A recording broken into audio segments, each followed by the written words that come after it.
1788 সালের 26 জানুয়ারি সিডনির দক্ষিণ তীরে আর্থার ফিলিপস তার নৌবহর সহ সর্বপ্রথম অস্ট্রেলিয়ায় অবতরণ করে তৎকালীন গ্রেট ব্রিটেনের পতাকা উত্তোলন করেন। অস্ট্রেলিয়ায় ব্রিটিশ উপনিবেশকারীদের আগমনের দিনটি স্মরণে 26 জানুয়ারিকে অস্ট্রেলিয়ার জাতীয় দিবস হিসাবে উদযাপন করা হয়। পতাকা উত্তোলন এবং আদিবাসীদের পরিবেশনার মাধ্যমে জাতীয় দিবস উদযাপন করা হয়।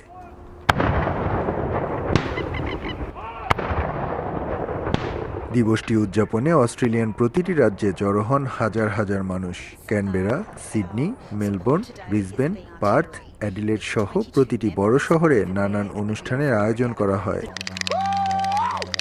দিনটিকে অস্ট্রেলিয়ার আক্রমণ দিবস হিসেবে পালন করে থাকে অস্ট্রেলিয়ার হাজার হাজার আদিবাসী। আয়োজন করা হয় বিক্ষোভ মিছিলের। তাদের সঙ্গে সংহতি প্রকাশ করে জাতীয় দিবসের তারিখ পরিবর্তনের আহ্বান জানান অনেকেই।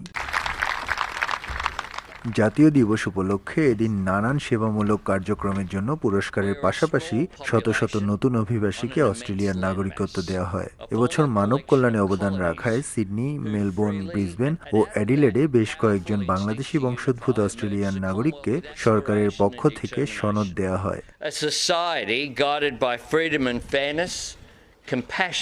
এস এম আমিনুল রুবেল, সময় সংবাদ, অস্ট্রেলিয়া।